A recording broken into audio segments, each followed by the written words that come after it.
Hello, today I'll be taking a look at Perudo, which is also known as liar dice or liar's dice, as you can see here. As I mentioned in a previous video, this is a favourite of Stephen Fry, who has been quoted as saying that Perudo is the second most addictive thing to come out of South America.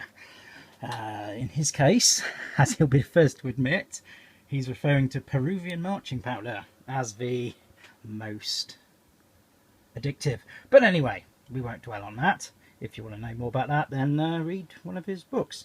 So, what is Perudo? Well, I saw this around for quite a while before I bought it. As I didn't really know what it was, and I just thought it probably just another Yahtzee or something like that. But I noticed that a lot of people were talking about liar's dice and liar dice, and computer game versions and things were appearing, and so I thought I'd take a bit of a closer look. It turns out that its popularity has spiked because of the Pirates of the Caribbean films, because they've been playing a variation on it. And I'm a bit of a sucker for a game in a tin, so I thought I'd pick up a copy. It's got a very long history, apparently. I'm actually referring not to a script as such, but I have some notes for this because there is so much to remember, so bear with me. Right, well, it looks like it dates back to at least 1532, where the Sapa Inca Atahualpa, or something like that, people were captured by the conquistadors.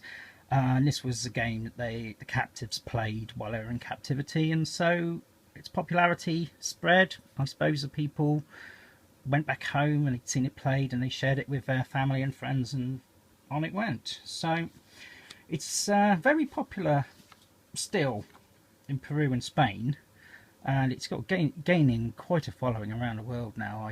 I would have thought that probably into millions of players by now, if you include all the iPhone and Android versions and such. But anyway, this version, this one I have here in this nice tin, is made by Paul Lamond Games. It's normally about £16, but you can find it cheaper. I've seen it recently in W.H. Smith's, Waterstones and Argos, so it really is very easy to find.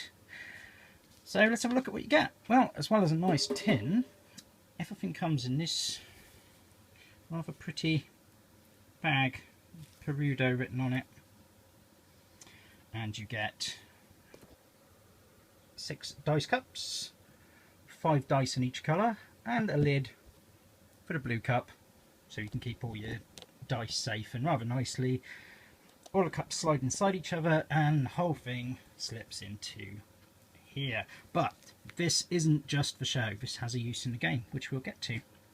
So, how'd you play? Well, you have 2 to 6 players. Everybody will choose a cup of their choice. I'm always yellow, so I'll choose yellow, so I'll put my yellow dice in there. And let's have another player, let's have red. And blue, because it stands out nicely. There we go, let's put those other ones out of the way for the moment. So, as you can see, 6 players. So, each player has a cup with 5 dice. And what you do on your turn, you shake it like that and slam it down in front of you. That went off screen. And then, without anybody seeing, you have a look and see what you've got. And if they're not quite sitting right, just give them a little shake like that. So I'm not hiding it from anybody, so we'll have a look. As you can see, I've got 2 3s, a 2, a 6 and 4. Now what would happen now is I would say how many of a particular dice there are among all the dice in play, and of course the other players will have played theirs, and their dice rolls will be secret, so I don't know what they've got, they don't know what I've got. And you can keep checking as many times as you like under your cup. I said it was yellow and now I'm blue, never mind. So for example, I might say 2 3s, because I know that I'm safe saying that. There are definitely 2 3s, there might be more. And so it would go around to yellow, and then yellow will look at his, and he's got a 3, so he might say, well, I've got, well, he won't say it, but he'll think I've got a 3. Player 1 says there's 2, so I'm probably safe saying there's 3, so 3 3s. And then it will go around to the next player, which in this case is red, and he looks and he's got 2 3s, and he's thinking, well, They seem pretty confident that there's 3 threes. I know I've got 2, so maybe I'll say 5. So I'll say 5 threes. And it'll come back to me. Now I'm looking at this thinking 5 threes. Do I want to go up from that? And I've got a few options. I can increase the value of a dice. So what are we up to? 5 threes. So if I thought there were 5 fours, sorry, 6 fours, I could say 6 fours. It doesn't have to be the same value. You can increase the value or the quantity of the dice, and so it goes around until somebody, say in this case it's me, I'm thinking, well, I don't think there's going to be 6 of anything. I think he might be lying. In which case you say dudo, and dudo means I don't believe you, quite literally in Spanish. And so the game stops for a moment. Everybody reveals their dice. We have a look, and if he was telling the truth, or if he's guessed correctly, and he says there's 5 threes, and there are indeed 5 threes, then it's a safe bet. He's won. I lose a dice. That's gone back into the bag. That's what the bag's for. But you do have more options than that.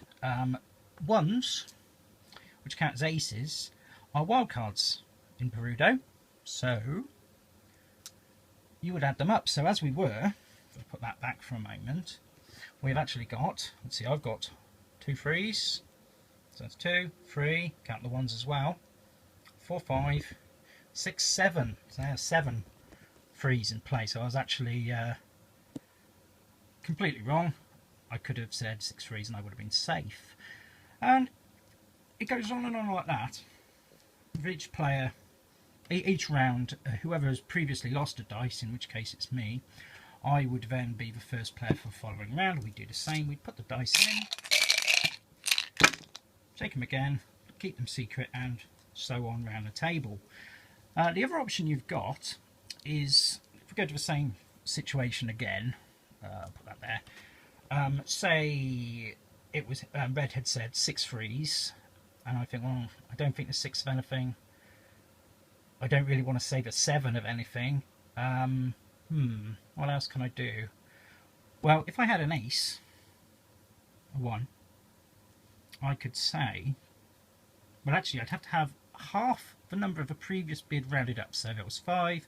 So if I had 3 aces, or if I thought there were 3 aces among everything, I could say 3 aces, because that's the only time that you can change it to aces specifically.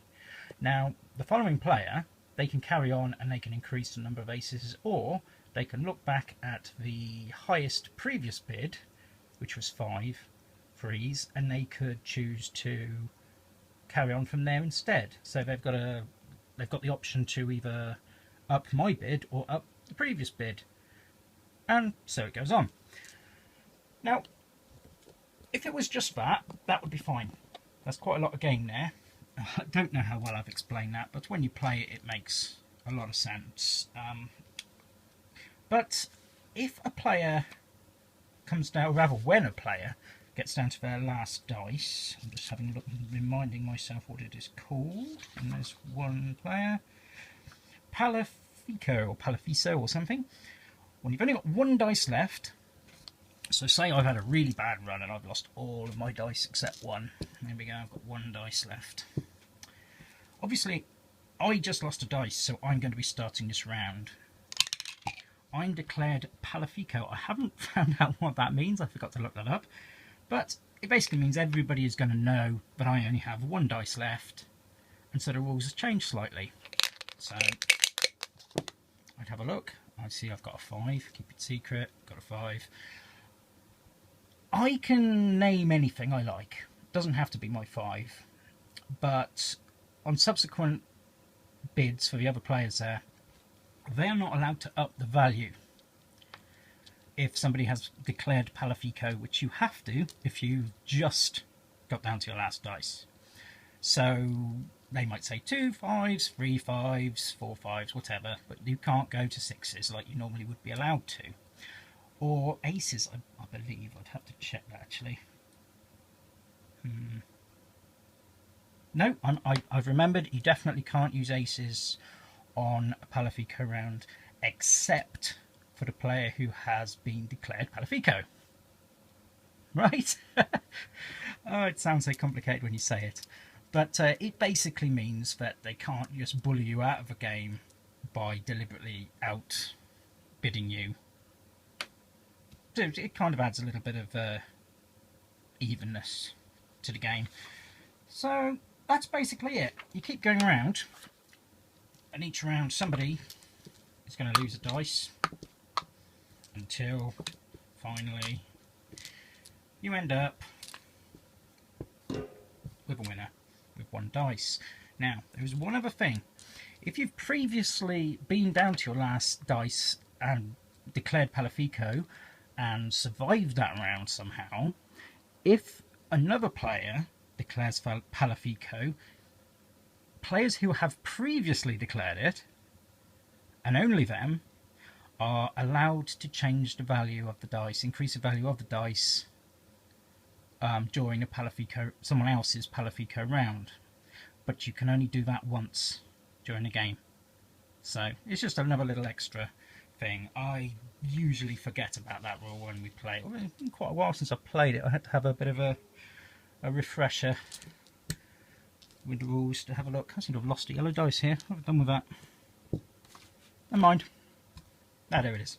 Okay. Right, so that's it really. There's one additional rule. This is an optional rule. I think this is from a regional variant called Calza. And what that is at any time, any player, except the player whose turn it will be next, can say Calza. And again, I don't know what that means either. But in the game it means, I think you're exactly right. So, say it's going round and round and round, and somebody's just bid, say, 5 threes, and I reckon there are 5 threes. Before the next person has their go, I can shout out Calza, and the game stops immediately. Everybody reveals their dice. If it turns out that they were exactly right, and you've said Calza, you can get dice back from the bag. That's the only time. Incidentally, all lost dice do go into the bag, so you've got to attempt to remember how many dice are in play. You can't look at them and work it out, which I think is quite a nice little touch there, really. So what happens if you shout out Calza and it turns out that there were not exactly? Oh, incidentally, it has to be exactly. So if there were 6 threes and I agreed with a 5 threes bid, that wouldn't count. But if they were exactly the same amount as they claimed, and I got it right, as I say, I get a dice. If I'm wrong, I lose a dice, and that goes in the bag. So that is a little variant. And I think it adds quite a bit to the game, actually. We've only used that once or twice, but it's nice to have a sort of a last gasp way of getting back into the game. If you feel you're losing, when you're down to your last dice, you may as well risk it, to be honest, because you're probably going to go out anyway when it comes down to your turn, because it is quite difficult to stay in a game when you get down to your final dice. So it's probably worth having a go. Think, well, why not? I'll gamble on it, and maybe I'll get another dice and keep you in the game. Now, I believe you're only allowed to do that once during a game. I'm not 100% on that, but anyway, I think that could be agreed among the players beforehand. So, Perudo. Here it is. Nice tin. So it's a game of bluffing, pushing your luck, manipulating your opponents. It's also a game of elimination though, so that would normally bother me quite a lot, because I hate it when I'm playing a game, say something like a dungeon crawler, and I get eliminated, and then you end up sat around for half an hour waiting for the game to finish. You can get on with something else, but that's not really the case with this, because it's entertaining to watch as well to play. And I normally wouldn't say that, because I don't particularly like watching other people play games. I don't mind the odd video here and there, sort of to learn a game, but I wouldn't, if I'm there, if I'm physically there, I want to be playing. But in this one, it doesn't bother me, because the game's really fast, it keeps moving, it's unpredictable, and I get on with it really, really well, actually. I always think I should play it a lot more than I do. I suppose you could you could say, well, what are you buying? Well, you're buying some dice and some cups. If you've got dice and cups in a large enough quantity to colour, it doesn't matter at all. That's just nice that you've got yellow dice for yellow cups and so on. So yeah, you could just print out the rules and play it if you really want to, but it's not massively expensive. As I say, you can pick this up for probably £15 or less, and I think to have a nice tin, decent quality dice, some fairly hefty cup here, and in fact I didn't show you this. No, they've even got, I don't know if I was saying actually, let's have a look. Yes, they are. They've got some kind of animal. As it's Peru, I'm gonna hazard a guess a llama, but whatever it is, nice little cups. And a good way of storing it if you don't like tins on your shelf because they fall over, and they do, but I like them anyway. You just put it in this bag. You could quite easily fit this in a briefcase or a backpack or whatever and just carry it around in this, and if you get the opportunity at a pub or whatever, some like-minded people, just pull it out and play it. So, as you probably gathered, I like this. I like it a lot. I'd recommend it to pretty much anybody. I mean, casual gamers, as long as they don't have too much trouble taking in rules, it should be okay. Although a few games in, I think anybody would be able to grasp it, really. It's got a bit of a gambling feel, so maybe poker players would like it. It's certainly suitable for families, and even like hardcore players, which I kind of class myself as that, I suppose, because I play some of the great in-depth games. But I mean, this is a really brilliant filler, or just a nice little thing to play around with for half an hour in an evening if you don't really feel like playing some big, hefty, epic game. So that's it, really. Perudo, or liar dice, liar's dice, whatever you want to call it. I recommend it wholeheartedly. Anybody and everybody should buy it. There will be more game reviews coming up soon. I'm even contemplating, in fact I probably will do this, reviewing educational games like this, which my son has, because there's not a lot of information out there, and a lot of them are not as good as they might be. So I thought I'd have a look at those at some point in a future video. But there's going to be lots coming up. Got tons of games. Look, we got all those across there and behind me, and so on. Loads and loads and loads of other stuff. More foodie ones, more blind bags, more of everything. So subscribe and like if you like. I hope this has been interesting to you, and I hope a lot of you go out and buy Perudo, or if you know me, come and play it. It's a lot of fun. See you next time. Bye bye.